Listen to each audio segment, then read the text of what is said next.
A talk? We can start it. Oh, I'm not using that.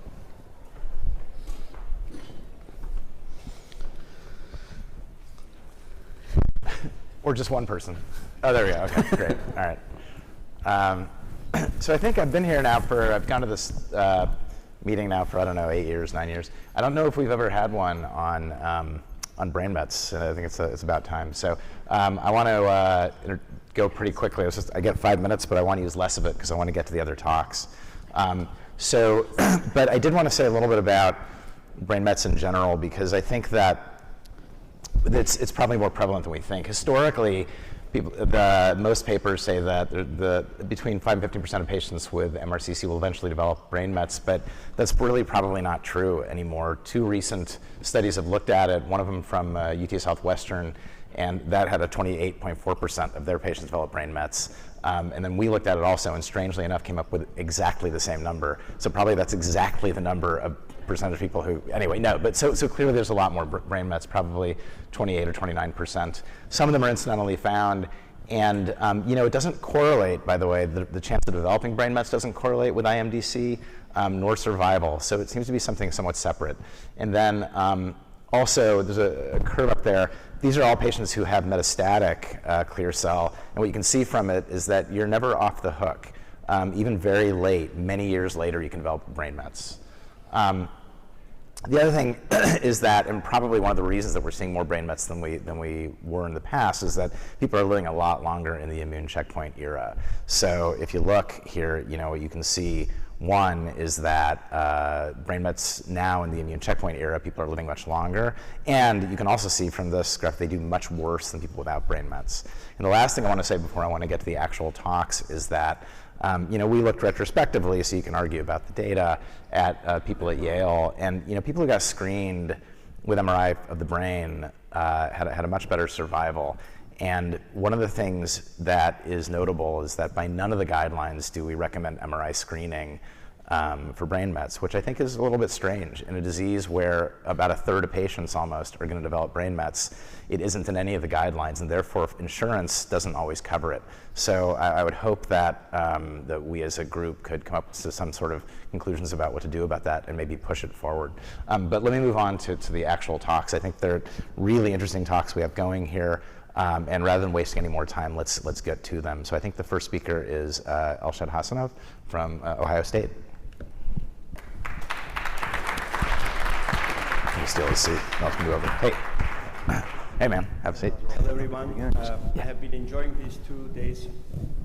This is really an amazing meeting. Thank you very much for thinking of this. I believe this is the first ever brain metastasis session in the kidney cancer conferences, and I'll be trying to summarize almost 10 different papers and stories that has been worked on in the last 3-4 years in our team. The title of my talk is Code to Clinic, and these are my disclosures, which I want to introduce to this concept first, that this is our new name for the translational research, starting from coding, then to clinic, and then wherever needed, we apply for the bench research so that we can bring the data to the cures to the patients. Our focus area has been renal cell carcinoma and melanoma with my partners, and more importantly on the brain metastasis space. So the first question we ask, it actually started with the first patient I saw when I was in the fellowship training, that what are the drivers of the brain metastasis considering the genomic defects? This study was led by our hem-onc fellow. She's here in the room actually presenting this study yesterday in the poster session, Dr. Betül Gökyavuz. So we sequenced 72 renal cell carcinoma brain metastasis samples and identified copy number defects that are related to the brain metastasis development. There are many of these that you're already familiar with, the 9p21 loss, 14q loss, that is already known from the TracerX studies that are associated with the metastasis in general, but more unique angle here, 50% of the patients develops 8p loss, and around 30% of the patients has 8q loss, which are interesting targets for the disease that we can now go after.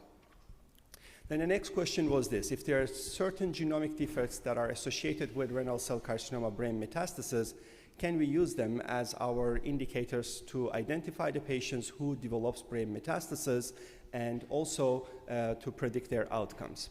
So we built two models. I will be showing only one of them for today, and the next one will be actually publicly available in 2 weeks here in Boston. In 2 weeks, there will be a CNS metastasis meeting, joint meeting with ASCO and SNO. So this model is showing the performance of the copy number defects that are driving brain metastasis that are associated with overall survival of renal cell carcinoma patients. And the performance of the model is as good as actually IMDC criteria, 0.65 per C index. And this study was led by our postdoc, Zuhair Majid, and he will be applying to internal medicine next year. The next question we ask, what are the immune resistance mechanisms? What are the challenges that the tumor microenvironment is facing in brain? And there were many, like all unfavorable things that you can count. There's a metabolic adaptation from the yesterday's talks that we saw that metabolism is really a key hallmark of the kidney cancer and more predominantly now in brain metastasis with oxidative phosphorylation, fatty acid metabolism. There's a specific angle and hallmark of brain metastasis that there's a neuronal cell infiltration, and that is orchestrating the activities around communicating with the immune cells and the tumor cells, and also predisposing the tumor cells to have a neurogenic differentiation that, as we already know in many other diseases, that is a poor prognostic phenotype. Lack of dendritic cells leading to lack of tertiary lymphoid structures, where we have a problem that immune system is not functioning well there. So from these studies that we have at least one study that as of 7 a.m. morning got approved by OSU that we will be moving now to the startup and currently under review at Exelixis, funded by Exelixis and the Gateway Cancer Research Foundation. We will be testing zanzalintinib, which is targeting MET and MERTK, and both of them are targetable pathways and important in brain metastasis. And the next arm will be zanzalintinib plus belzutifan. And once we define the winning arm, we'll be moving to the stage 2 to show the superiority. Now, I want to have some message back to the clinic. If we go back from here today, Friday, Monday clinic, is there anything we can take this talk and apply to our clinical care of the patients, where this is one of the consensus statements that many people in this room contributed that is still useful, applicable, helping us to use the algorithm to guide the care of the patients. Now, in addition to that, I want to highlight a few other things. This slide is actually summarizing 3 current papers. One is currently accepted to ESMO Open in Press, and the other one just accepted to Neuro-Oncology Advances, and the third one, Neuro-Oncology Practice, describing 3 algorithms that is we can use in the clinic that will help us to guide the patient undergoing SRS, resection, or immunotherapy with brain metastasis. So the first figure you could see there is followed after Dr. Hurwitz talk that yes, immunotherapies improve the outcomes, but I think mostly it's coming from that we have a better control of the extracranial metastasis. And as you could see, the green curve is showing the survival of the immunotherapy era patients starting from first nivolumab approval, leading to doubling the survival. And kudos everyone in this room who has helped to getting all those new drugs approved that also helping for brain metastasis patients. So future is bright. This is our machinery wheel for the brain metastasis, starting with tissue samples, then data analysis, and then animal models, where I will touch a few elements in my talk already. And here's the mouse model that we have developed, now moving to testing new agents to see that how we can come up with more interesting targets to test in the brain metastasis space. And yes, of course, it takes a village. This is our village. Part of the membership requirement for the village is joining to the Bike for Brain Metastasis team. Next week on Sunday, I will be riding. If you want to join us, I will give you a gift of a brain tie. Thank you.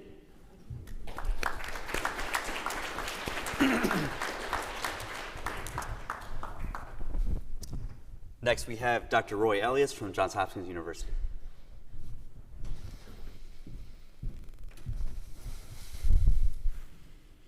Okay, first off, I'd like to thank the organizers for the invitation to speak today.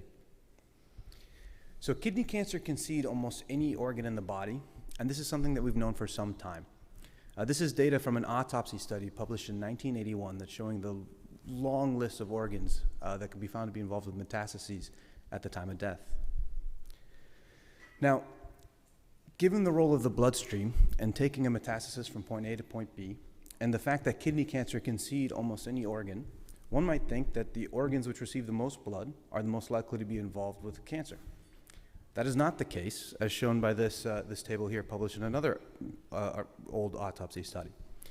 What they showed is that there were some organs, like the contralateral adrenal gland, which are far overrepresented relative to the amount of blood flow that they receive, and other organs, like brain, skin, and skeletal muscle, which, despite being involved relatively frequently, are less involved than you would expect, given the massive amount of blood flow those organs receive. This implies a type of selection process that's going on, sometimes referred to as an organotropism. Organotropisms have been studied in kidney cancer, and perhaps the best studied example are pancreatic metastases. Through work led at UT Southwestern, we've come to understand that metastases to the pancreas tend to be enriched for indolent biology and low grade. This is in contrast to what we see with CNS metastases. This is data taken from a publication a few years ago using KARAS data, which showed that CNS metastases are enriched for P10 mutations and TP53. These are mutations that we associate with aggressive disease. Our own internal data supports this. This is data that was curated by Dr. Singla and Jed, who are the leaders of our kidney cancer program at Johns Hopkins. And we have roughly 45 patients with brain metastases who underwent a craniectomy at our institution, and we performed sequencing of all available tissue for those patients. And what you can see and what's highlighted at the top of this oncoprint here are the relative enrichment for P10, TP53, and CDKN2A loss in this cohort. If we subset for patients with matched primary tumors, so brain metastasis versus matched primary tumors, subsetting for those with one of the mutations of interest, you can see that these aggressive driver alterations seem to be further enriched or selected for in the brain, suggesting some type of selective process. Now, mutations don't tell the entire story. They often don't. And so this is something that we've given quite a bit of thought in our research publication, which can be accessed by scanning the QR code there. But in this work, we used a machine learning model to describe an entity called consensus transcriptomic programs, sets of genes which are co-expressed, where the co-expressed relationship persists across multiple data sets. We took that persistence across data sets to mean that this represents real biology as opposed to some type of noise or artifact. By using single cell and PDX data, we were able to disentangle which of these consensus transcriptomic programs are coming from the tumor cells themselves, or tumor cell intrinsic, versus tumor cell extrinsic. Those tumor cell intrinsic programs showed strong correlations with the driver mutations that we see in kidney cancer, although we're not completely defined by them.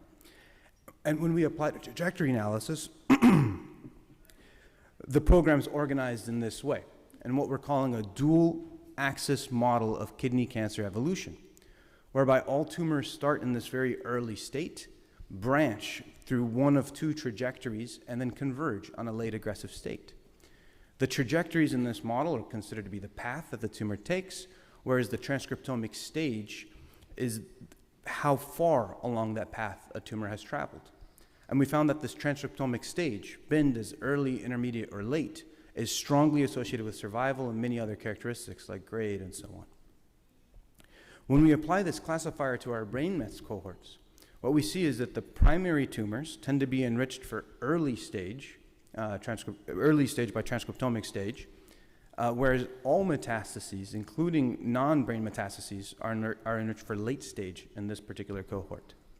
The brain metastases themselves seem to be selecting against early transcriptomic stage. If we compare the distribution of transcriptomic stage and primary tumors from our cohort versus those from Emotion 151, which are patients who develop metastases, and patients from the TCGA, a large number of which had localized disease, You could see that the distribution in our brain mets patients isn't overwhelmingly late stage or aggressive. As a matter of fact, they tend to be a little bit more early.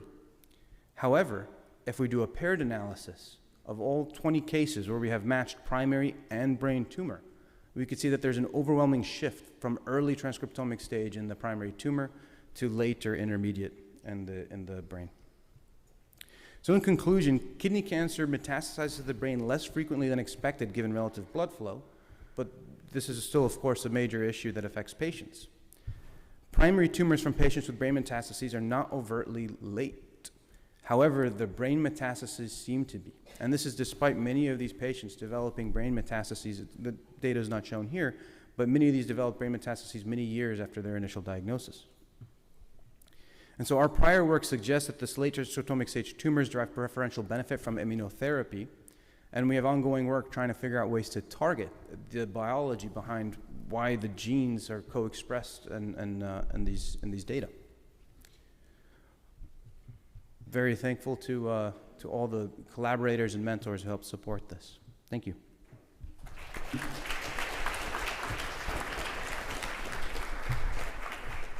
Thank you so much. I'd like to now introduce Dr. Harry Kluger from Yale School of Medicine. Thank you, and thanks to the organizers for inviting me to talk about lessons that we can learn from other diseases. So, as we've already heard, brain metastases are the most common CNS tumors in adults. The disease that tends to have the highest propensity for metastasis to the brain is metastatic melanoma, followed by lung cancer, and renal cell was quite a bit behind.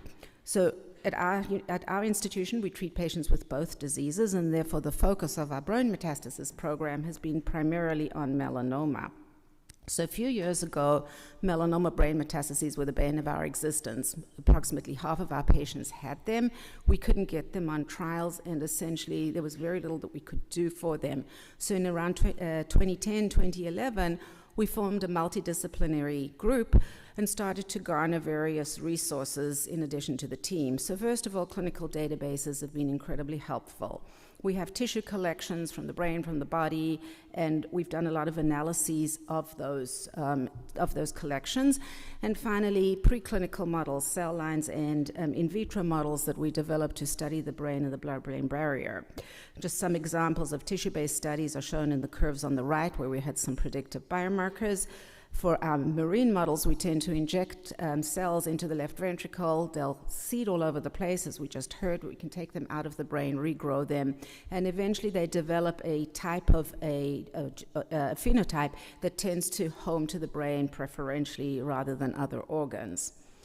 So what about renal cell? Well, many years later, as you heard from Dr. Hurwitz here, we started to notice that our renal cell brain patients were also developing brain metastases at a higher frequency. This primarily was actually driven by us looking, and you've just seen the curves that are over there on the left, where we showed that if you actually look for them, you find them, and that those patients live longer. The reason that we did it was because we do it in melanoma patients as well. So this became a part of many of our clinical trials, and that was the reason we went looking. Dr. Schoenfeld is also here in the audience, has started to collect many tumors and profile them with a variety of spatial platforms, and he showed some potential biomarkers and drug targets that we might be able to harness in the next few years. So what have we really learned from melanoma? I'm going to spend the next few minutes just taking you through a little bit of a journey. So in 2012 or 2013, we were able to convince Merck to let us run the first investigator-initiated trial of pembrolizumab for brain metastases that had not been irradiated. I partnered with my colleague Sarah Goldberg from the lung cancer group, and actually that's where the impact was even higher than in melanoma. These were two cohorts in this trial and standard phase 2 design, where the endpoint was brain metastasis response rates. The results are summarized on the slide over here, where you see the melanoma patients on the left and the lung cancer patients on the right. In the waterfall plots, you have brain and body, and I think the predominant message here is that that the responses were concordant. So if the tumor was biologically predisposed to responding to anti-PD-1, you would see it both in the brain and in the body in both diseases, and responses were fairly durable. However, in melanoma patients, the response rate was only 26%, although many of them are still alive to this day. So you do have these long-term responses. So the three primary challenges that we identified from that trial was the fairly low response rate of only 26%. We had a lot of perilesional edema, which required steroid use, and that's probably why the response rate wasn't high enough. And then radiation necrosis was a major problem. Running at around 40% of the patients had radiation necrosis, particularly if they lived for a long time. So we decided to try to address these challenges in the lab. In the middle, you see this cartoon of a co-culture system that we developed. It's very simple. It's a transwell kind of a system where you've got a little filter that's porous, and you put your Hurwitz cells on the top, and you can put your melanoma cells on the bottom. You can put an astrocyte layer just below the Hurwitz cells. So when you have the Hurwitz cells and the astrocytes, those Hurwitz cells will form tight junctions. You can measure the tightness of the junction using transendothelial electrical resistance measure, and then you can manipulate the system in various ways. You can put leukocytes on the top and see if you get a decrease in your tightness of your junction, and you can add various drugs. And what you can see in the curve in the middle, those bar graphs, is that when you add anti-VEGF, I don't know if the pointer works here. Does this work? If you use anti-VEGF, oops, I did the wrong thing. All right. If you use anti-VEGF, those junctions will tighten up. And at the time, we kind of naively thought, well, if we're targeting the VEGF pathway, maybe we can use a VEGF receptor inhibitor as well, because those have anti-tumor activity in addition to potential manipulation of the VEGF pathway. It turns out then when you add lenvatinib, which was the VEGF receptor 2 inhibitor that we use, you don't tighten those junctions at all. So you can't really improve edema, most likely, based on this in vitro system that we had. In mouse models, as you can see on the bottom, this was all work done by my colleague, Dr. Tran, we saw that both the addition of anti-VEGF or anti-VEGF receptor 2 did enhance the activity of anti-PD-1 in this very resistant model. So our next trial that we did was pembrolizumab along with bevacizumab, and as you can see over here, the response rate was substantially higher, well over 50%. We only gave 4 doses of bevacizumab, and yet the responses were durable. So we believe that we were allowing the anti-PD-1 to get into the tumor microenvironment because you didn't have the pressure from all of that edema, and these patients were no longer on steroids. By comparison, ipilimumab and nivolumab were given to melanoma patients with brain metastases. The response rate was similar, well in the 50s. The overall survival does tend to be a little bit longer when you use this when you use this combination. However, it's substantially more toxic. But this is now the standard of care.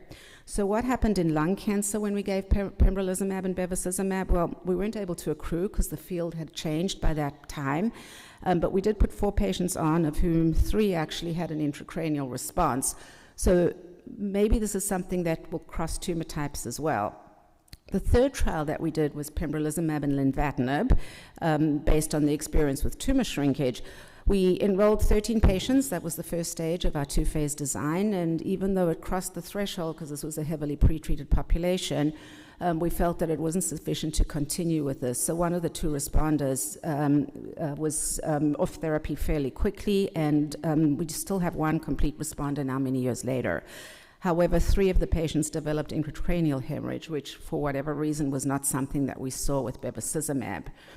So in conclusion, in both melanoma and non-small cell lung cancer, intracranial activity of immune checkpoint inhibitors does appear to be similar to what you see in extracranial tumors as well. So the drugs, we don't know if they're getting in or if they're activating T cells that then get in.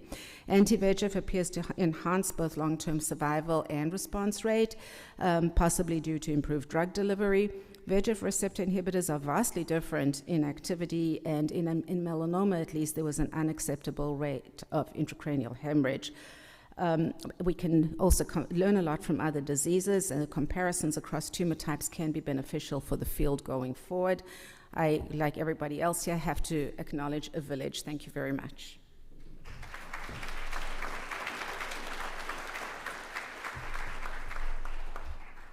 Thank you so much. Our last talk here is by Dr. Raj Singh, coming from Baptist Health, South Florida, Lynn Cancer Institute. Good morning, everyone. Happy to be here and be invited today to give a radiation oncologist perspective on the role of radiosurgery, and a very exciting time, I think, to be in the brain metastasis space where we have improving systemic therapies with exciting intracranial activity. So radiosurgery, as everyone knows in this room, has a very long history in the management of brain metastatic disease, and the field has really shifted now away from whole brain radiotherapy. As technology has improved, the number of metastases we can treat in single sessions are significantly higher than the way they used to be, and in doing so, we've significantly reduced for patients the rate of neurologic death in being very aggressive with upfront local therapy. But as we saw, survival is improving. And so the risk of radionecrosis following radiosurgery is higher as a patient's longevity improves. And so we need to be mindful of the potential quality of life detriments that this can have on patients.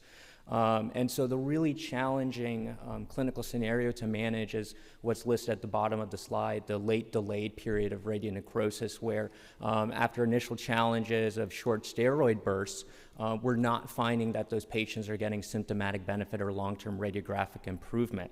And this has significant implications then on the patient's treatment course, both intracranially and extracranially, because as you can see, for grade 2 radionecrosis or above, or when patients are symptomatic, we have to use steroids typically, which has an impact on the efficacy and the use of immunotherapy, or particularly if it gets particularly symptomatic where the patient requires a surgery, and then there's a long break then in patient systemic therapy. And so we are certainly mindful of this as radiation oncologists, particularly now in the immunotherapy era of disease.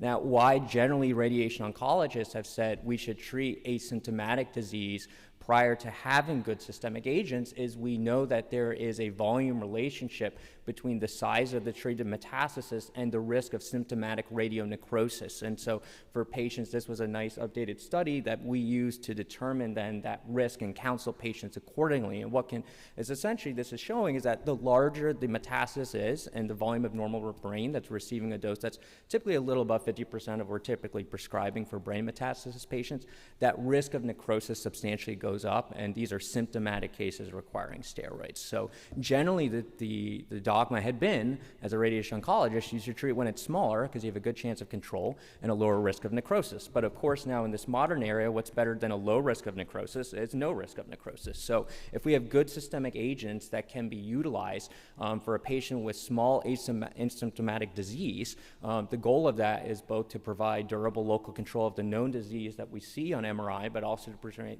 ideally provide durable distant brain control. And then typically if we see that there's local progression or new lesions on that line of therapy, then that's typically been when we've salvaged out with radiosurgery. And it's really important then to have very close surveillance of these patients so we salvage them early while the metastases are still small, so we still keep that risk of necrosis low long term. Now another concept that I apply in this clinic, and sadly it wasn't able to enroll on an NRG trial, but is the concept of brain metastasis velocity, or how many more brain metastases is the patient developing over a calendar year. So if a patient has good control of the brain and has developed, let's say, 1 or 2 brain metastases total in a year on their current systemic therapy, that seems to be a good candidate then for radiosurgery to remain on that same line of therapy.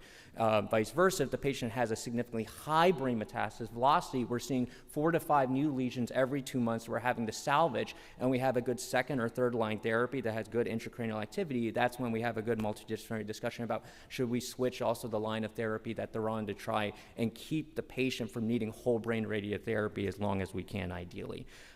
This was a nice study that also I apply in my clinic, so this is a nice lesson learned at least from metastatic non-small cell lung cancer in the EGFR and ALK populations, where we know there's excellent systemic therapy, both with Tagrisso, Adlectinib, and now lorlatinib as well. But this study tried to determine who are the patients that would benefit from an upfront combination approach of radiosurgery and a TKI as compared to an upfront TKI alone. And really the biggest bang for the buck when you do combination is primarily in patients that have brain metastases that are greater than 1 centimeter of maximal dimension, as unsurprisingly local control is always going to be better if you add radiosurgery, but the biggest difference as well with upfront radiosurgery with the TKI, there was improved distant intracranial control too. And so I apply this typically in my clinic, and I look at each lesion. So we are going to be now using in the CNS radiation oncology field a lesion by lesion approach, where we're not going to treat all metastases at the same time. We might just treat the large one and then see what the response is of other ones on systemic therapy.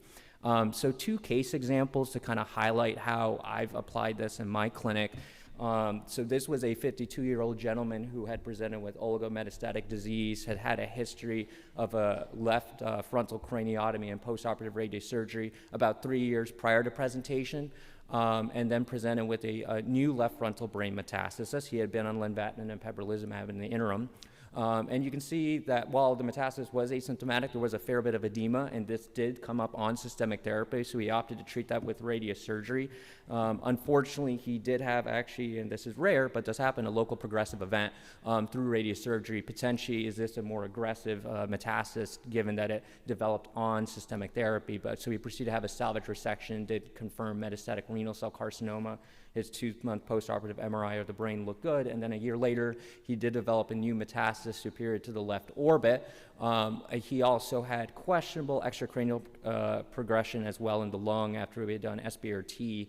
And so we treated this area with radiosurgery and then also transitioned the patient then to Cabo and Nivo, and his last follow-up showed no new documented intracranial metastatic disease.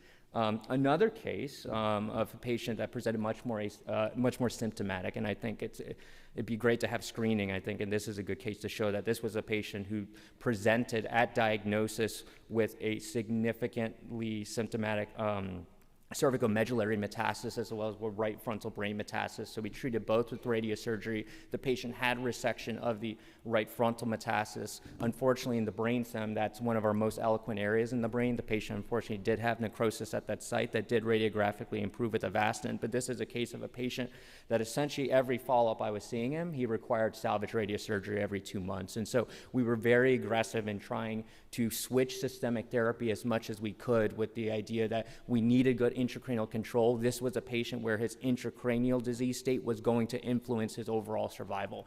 And so we did as much as we could from a radiosurgical perspective and a systemic therapy perspective, and at least he had, on the next follow-up when I saw the patient, no evidence of disease. So each case is incredibly unique in the brain metastasis field. So you have to take into account certainly the patient, the performance status, the extent of their extracranial disease, whether it's responding or not, and then in the brain itself, this concept of velocity I think is very important. And so multidisciplinary discussion between my medical oncology colleagues, neuro-oncology, neurosurgery, and radiation oncology I think is paramount.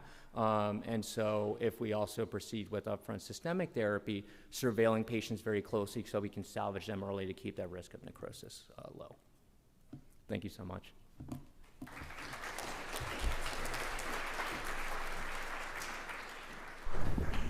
We'll kick off now the questions. I can get started. Dr. Singh, that was really, really great. I think one thing that we really don't have a good grasp on is, radionecrosis, particularly with some of the therapeutics that we give. Can you speak a little bit about sort of your approach in terms of timing of like systemic treatment with radiation, with radionecrosis, and how you sort of think through that algorithm? Typically,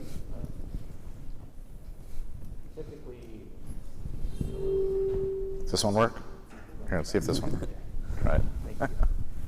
yeah, it's a question we're still waiting on an answer on, frankly. So actually what I'm hoping to do, there's an International Radiosurgery Research Foundation that helps us look at patients that are receiving concurrent therapy with radiosurgery versus those that had a slight break to see if there's an influence on the risk of necrosis. Typically in the clinic right now, I have not asked for either pembrolizumab, Cabo, and lenvatinib to be held. The main therapy I worry about theoretically is ipilimumab, though. We know from lung cancer data as well as melanoma data that patients that did have severe necrosis, it really seems to be driven primarily by CTLA-4 concurrently, more so than pembro, and that's been my experience anecdotally too. So that ipilimumab or any CTLA-4 based therapy would be the main one we worry about from a concurrence. Typically others right now, we're treating them concurrent with radiosurgery. I would ask if people there are questions. If not, we'll go ahead. Lisa. This question is for, is it mic working? This question is for Roy, but maybe also Harriet. There's really beautiful data in mouse models of melanoma that tumor cells need to acquire ferroptosis resistance to survive in the hematogenous circulation. The idea is that the tumor cells encounter oxygen and iron when they enter the bloodstream. And so I'm wondering in the transcriptomic analyses that you did in the brain mets or any other mets, did you see any evidence of ferroptosis resistance as a driver of metastasis?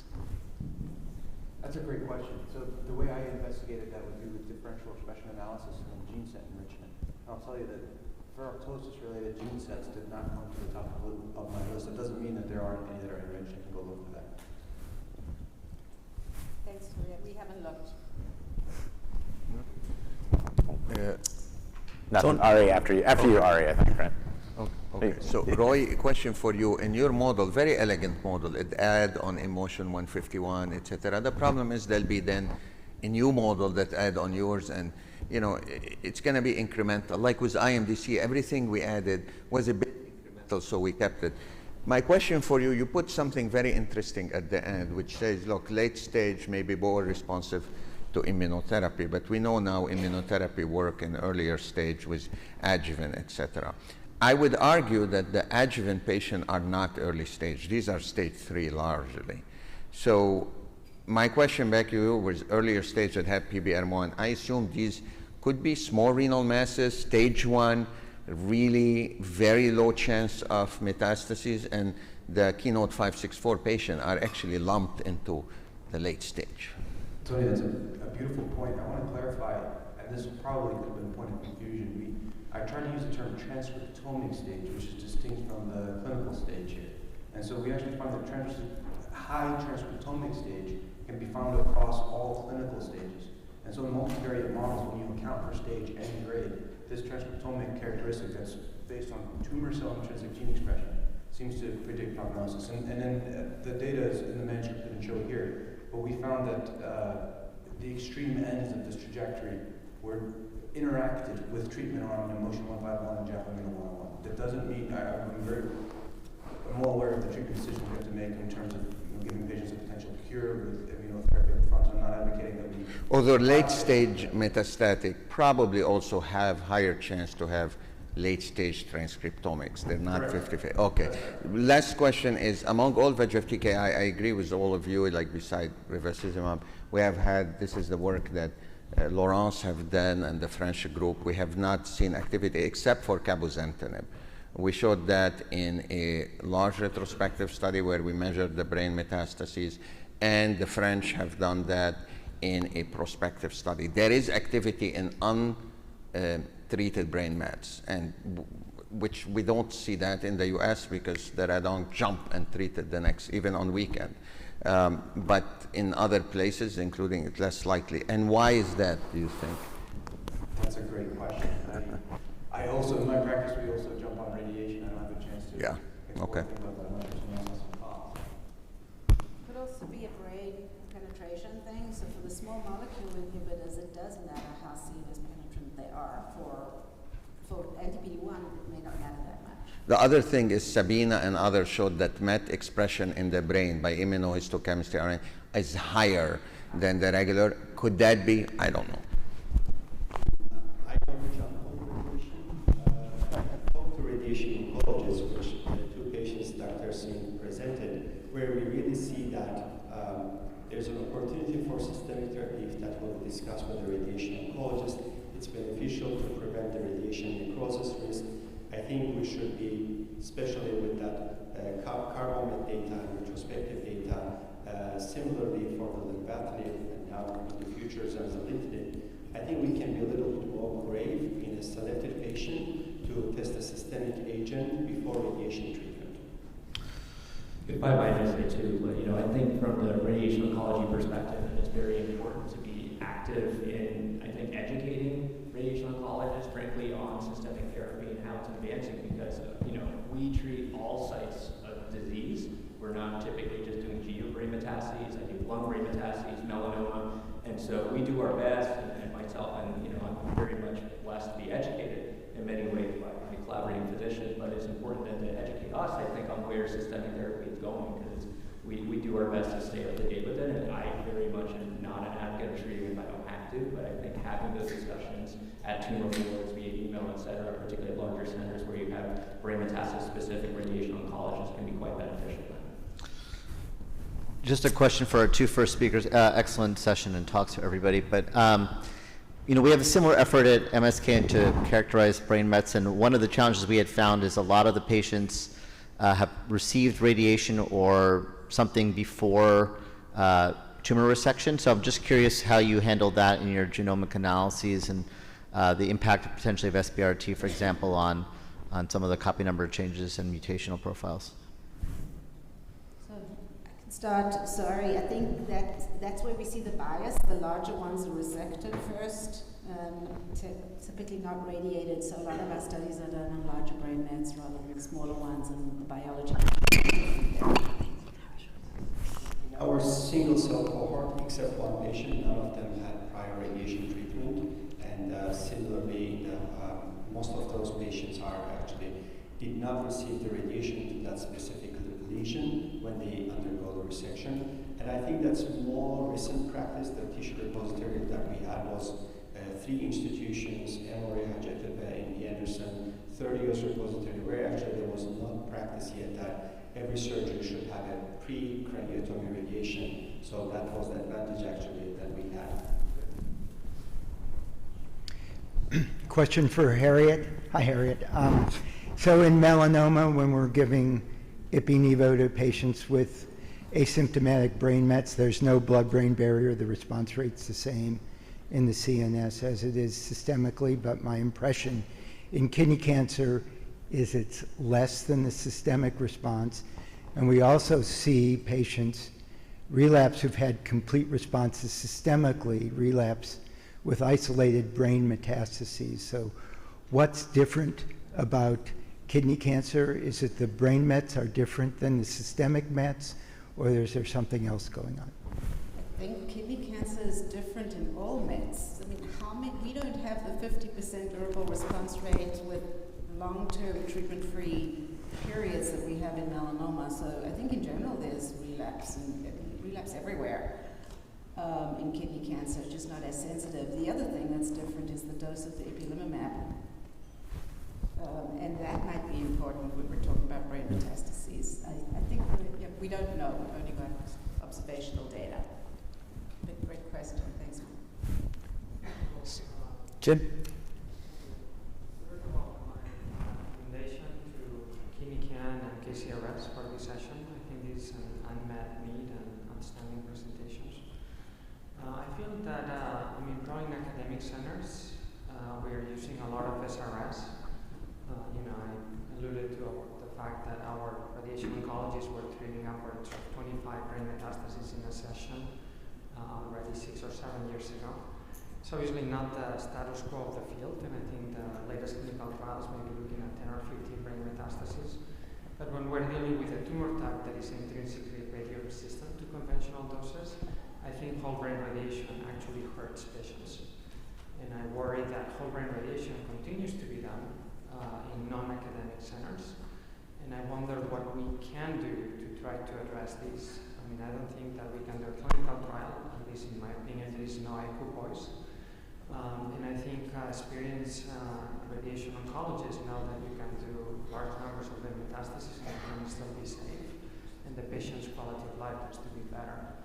So that's one point. And then second point, to what was presented before about the use of TKIs, one concern that I have is bleeding. So I'm actually hesitant about treating patients, whether they have large or multiple brain metastases with a TKI. I would rather treat with the stereotactic radiation. So I wonder what the panel thinks about these issues. On the first point, I agree with you. When we look at national database studies on trends in use of radiosurgery versus whole brain radiotherapy, they're encouraging, but we're not quite there. There are general radiation oncologists that are not quite aware, again, of the data I showed, where it's not the number that's really as prognostic as the volume of disease. And some radiation oncologists, they do see 10 brain mets and they discuss whole brain radiotherapy. I think that just highlights the importance of, in the community, if they can, encouraging, discussion at a large academic center, having multidisciplinary care. But it's certainly a challenge, and I think it's a challenge in every field, frankly, that we see itself. The second point regarding, I personally, at least, typically the metastases that I showed, if I'm treating with radiosurgery or salvaging them, are typically quite small.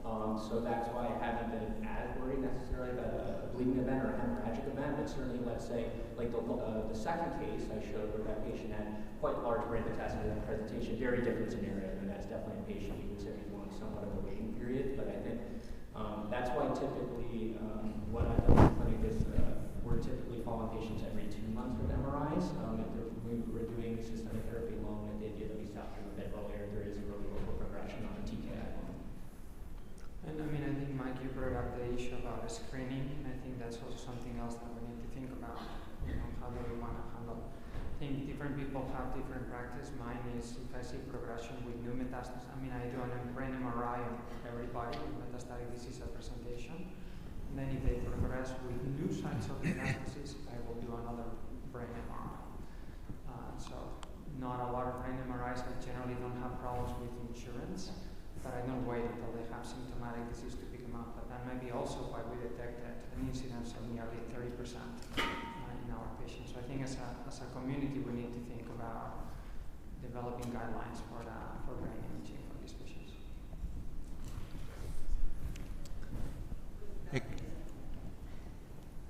Or take our last question. Yeah, okay. So for Roy, how significant this mutation that enriched, such as P10, P53, or P16, in those brain metastasis patients? Can you say that again? How significant is what? Those increased mutation rates of the P10, P53, as well as P16 you showed. What the statistical significance, how statistically significant? Well, yeah, normally a lot of studies showing that primary metastasis, they actually share common mutation rates. But I think you showed there's increased mutation rate for those 3 tumor suppressors. Yeah, so the numerical difference, if you include all samples between primary tumors and the brain metastases, there's a numerical difference of roughly 50% CDKN2A loss versus maybe 10 or 15%. I think that reaches statistical significance in this small cohort. TP53 and P10 are nominally significant in this particular cohort. However, there are data from other cohorts and other institutions that have shown that those enrichments are statistically significant. Thank you so much. This is a great session, really great multidisciplinary panel here. Thank you.